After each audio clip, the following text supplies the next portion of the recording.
Hi, I'm Danielle Dietrich, and I'm going to talk to you today in this video about how to determine whether your company meets the size limitations for the DBE and ACDBE programs.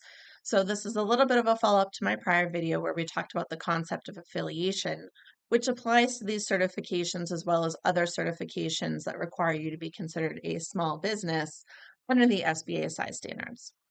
So, the U.S. Department of Transportation is the federal agency that oversees the DBE and ACDBE programs.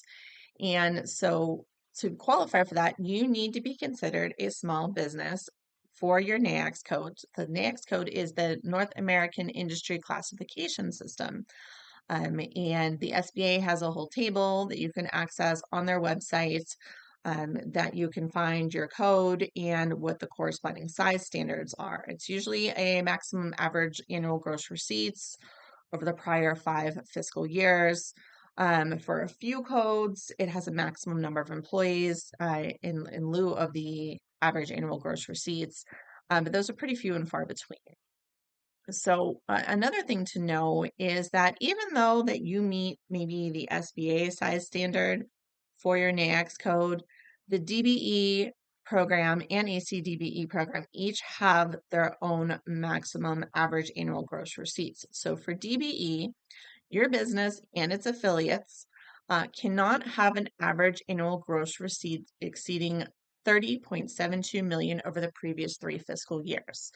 And for ACDBE, that is 26.42 million over the previous 5 fiscal years. So it's 3 for DBE, 5 years for ACDBE, and there's some other limits for various niche businesses that may or may not apply to you. We won't get into them because they're kind of rare. So this is important because these numbers, especially the DBE number of 30.72 million, below the SBA that is featured on those tables. So it is a lower ceiling. So you should be aware of that.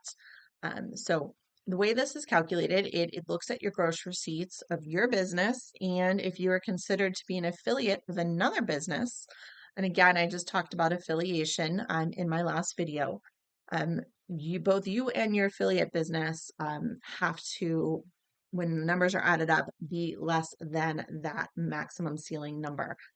So affiliation, if affiliation is an issue, you probably know it. It's, if you're involved in multiple businesses in the same area or family members, that's going to come into play. But if it's just kind of you doing your own thing, no other businesses, you don't have to worry about affiliation. So this is, those gross receipts, you would add them up, and that's be where you would get to that size calculation. So again, this is gross receipts. So there's not a whole lot that you can do to plan for this or try to get around it because it's the gross receipts of your business. It's not a value. It doesn't take out any expenses or anything like that. So, if your business is growing and you are getting closer to that ceiling, you really need to be doing some planning about what is going to be the next step for your business and this next stage of its development. I mean, if that's great, if you come close to that ceiling number, that means that the program is doing what it was intended to do to help individuals who come from a presumed disadvantaged background grow their businesses so they should be able to compete. So, if you're reaching that ceiling, it is time for you to start doing some planning as to next step. Or if you don't have the certification already and you're looking to get certified, but you're already near that ceiling, you may want to give some thought as to whether or not it may be worth the effort for your business. If you have questions on size standards, please feel free to reach out to me. I'd love to work with you. Thanks for watching my video.